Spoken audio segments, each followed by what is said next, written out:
United States dollar took another pounding on German, French, and British exchanges this morning, hitting the lowest point ever known in West Germany.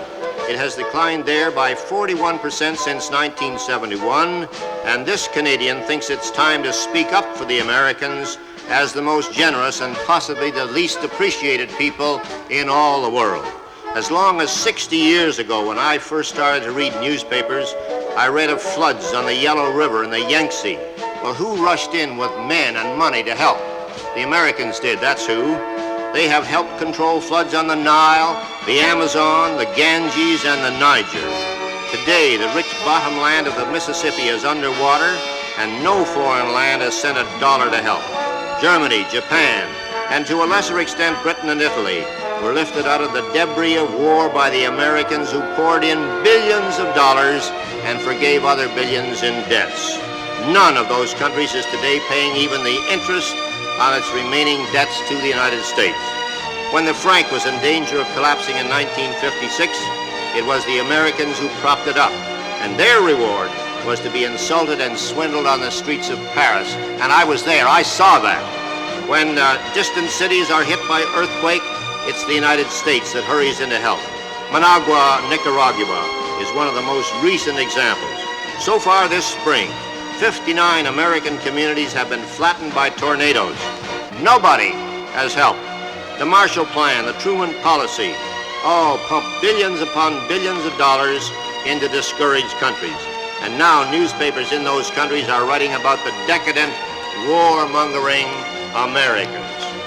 Now, I'd like to see just one of those countries that is gloating over the erosion of the United States dollar build its own airplanes.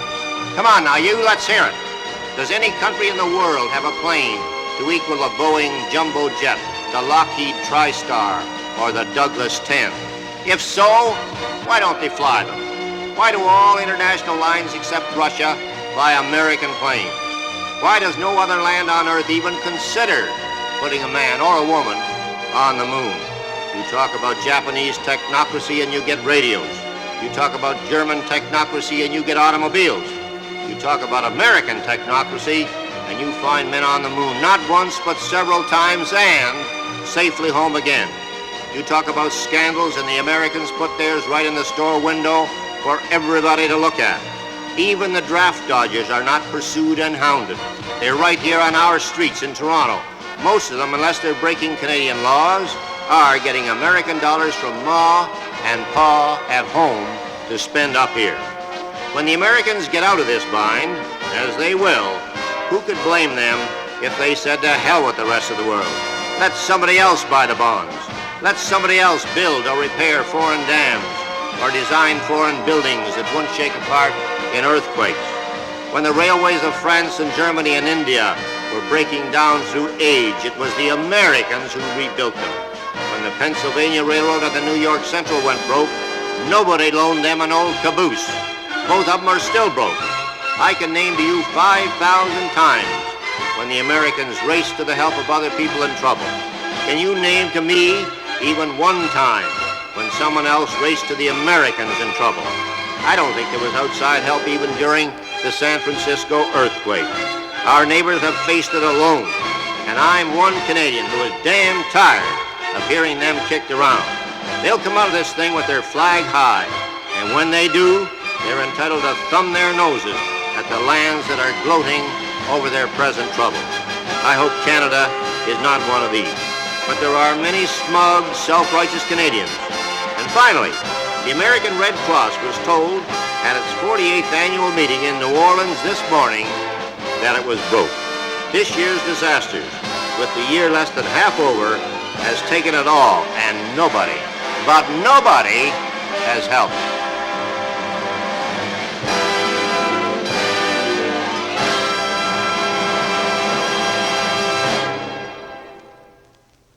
You have just heard, or you are just about to hear on the other side of this recording, some words in praise of the Americans.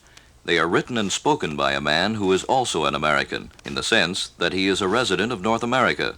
But since he is not a citizen of the United States, perhaps in your eyes he is a non-American, a foreigner, in fact, a Canadian. He is my friend and colleague, Gordon Sinclair. He is a news commentator on radio station CFRB in Toronto, Ontario, Canada. He speaks to the second largest audience on that station, the most listened to radio station in our country. He is an opinionated, original thinker. There is no subject too delicate for his comment. There is no man nor institution in the world he is afraid to tackle. His language is simple and down to earth. At times he is shocking, crass, and vulgar. He has used language which has expanded the frontiers of accepted usage. He lectures politicians and punctures inflated egos. He defies laws which he considers unjust or stupid. He is known nationally in Canada as a television performer, but he is first and foremost a news commentator.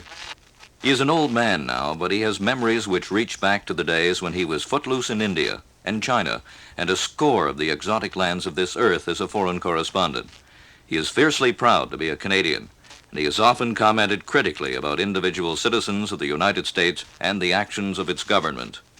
But he has a long memory for good deeds, as one day in June 1973, pondering the story of a disaster in the United States, thinking of the troubles which have beset the people of America, he became indignant. Indignant that other men and other nations have forgotten the long and honorable path the United States has pursued to this moment in time. And he turned to his microphone and he recalled for his own countrymen the saga of modern America. He told it as a Canadian, the foreigner whose country has been critic, customer, supplier, friend, and ally of the United States since the War of 1812. As the result, in the words of Gordon Sinclair, was the Americans.